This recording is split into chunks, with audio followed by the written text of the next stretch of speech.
Welcome to another parent-teacher video lesson from the earlygiftedmanual.com, a free website for homeschooled children 3 to 7 years old and their parents that promotes and develops giftedness at an early age. I am Gary Blank, the creator of that site, and your host and facilitator for this video and all of the videos in my educational program. As the video lessons are designed to work in conjunction with the program on my website, I ask you to, at some point, click on the URL link in the description box below, and this action will take you to the earlygiftedmanual.com.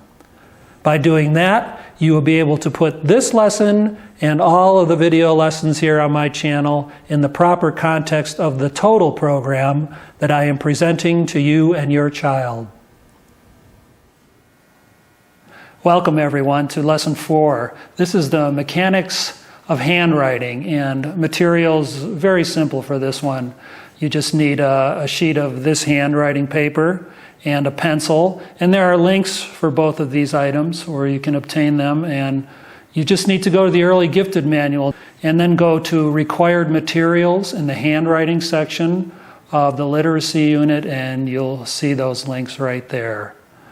Okay, I think the first thing we need to talk about is your child's body posture while she's writing. It's very important because if that's not in place, it's going to be very hard for him or her to do really quality handwriting.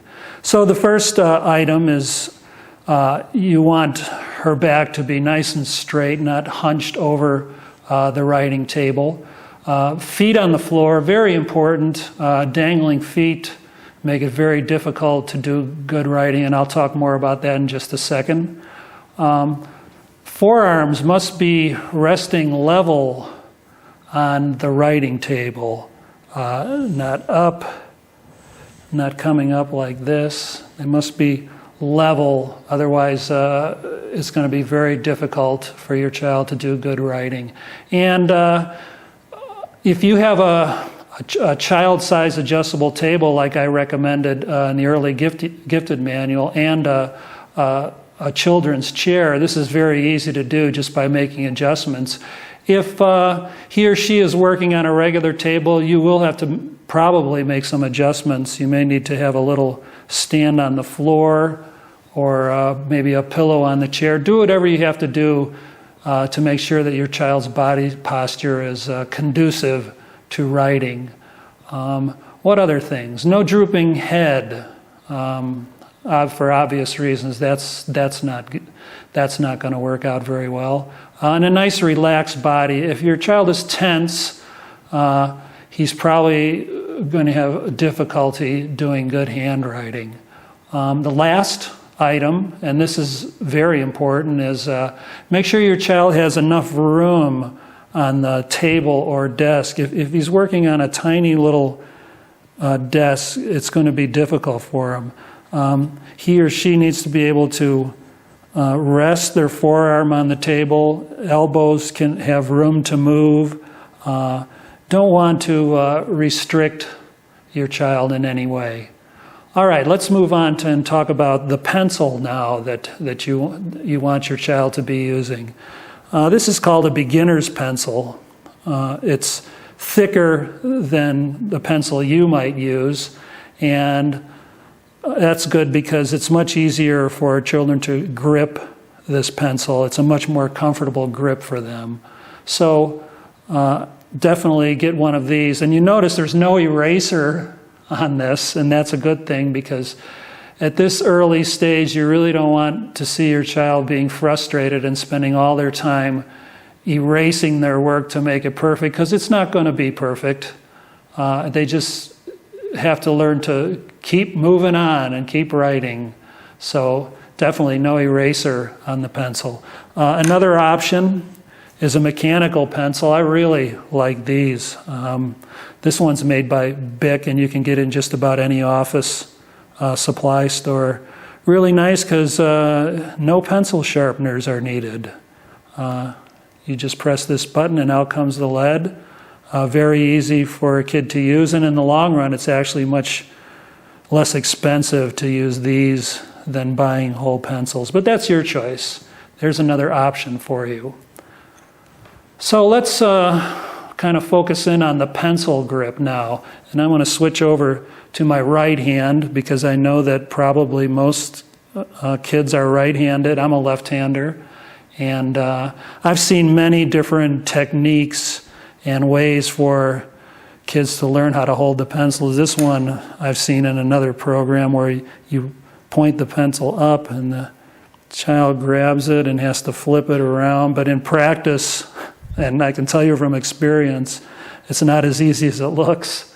Another technique is to have your child make this kind of arrangement with the fingers, pointer finger and thumb, and place it in there. But that's really not how they will be holding the pencil. A better idea is the index finger and the thumb.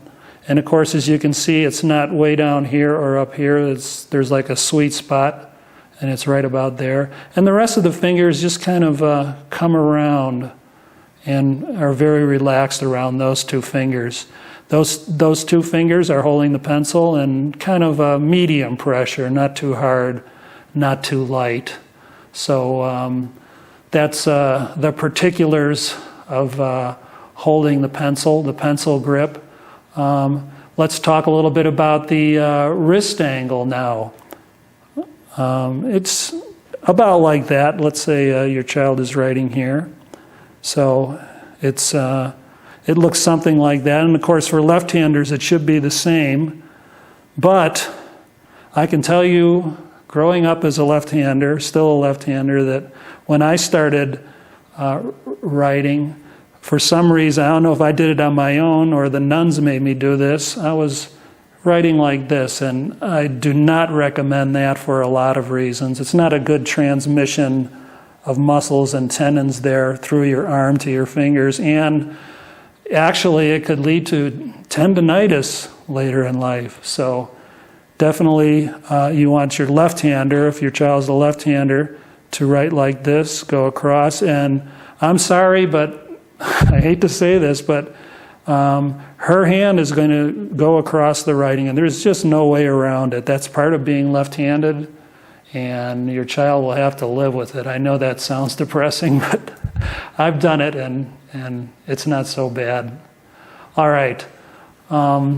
Let's talk a little bit now about how to place the paper and how to hold the paper. As you can see, I have the paper squared up to me, and I would like you to do the same with your child. By square, I mean it's facing her directly, not on an angle like this or like this. And in some handwriting programs, that's very popular, presumably because kids will eventually be doing cursive writing on a slant. But these days, that may not necessarily be true since cursive is disappearing. But anyway, I can't get behind either of those. That's just not, to me, that's like, I'm trying to find the right word. It just doesn't feel right. It makes it hard to see what you're doing, to get oriented. So keep it nice and square up like this to your child. Holding the paper, the free hand lightly holds the paper while the child writes. And that's necessary because the paper will skitter all over the place if she doesn't do that. And of course, as he or she goes down the page, maybe over in the corner here, the hand can move up a little bit. All right. I think the last thing I want to talk about here in this lesson is what really drives the handwriting. And what drives it is the fine finger muscles. It's really not anywhere back here in your hand or wrist. That mostly just comes along for the ride. So let me just write a word here. I think I'll just write fingered so you can kind of watch that closely.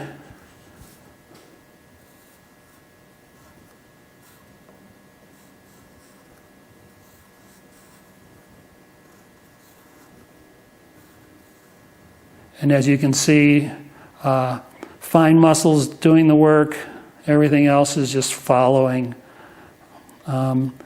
Really, your wrist and forearm don't have much of a play in it at all. And that's the mechanics of handwriting. And in the next lesson, I will show you how to actually do a handwriting lesson with your child.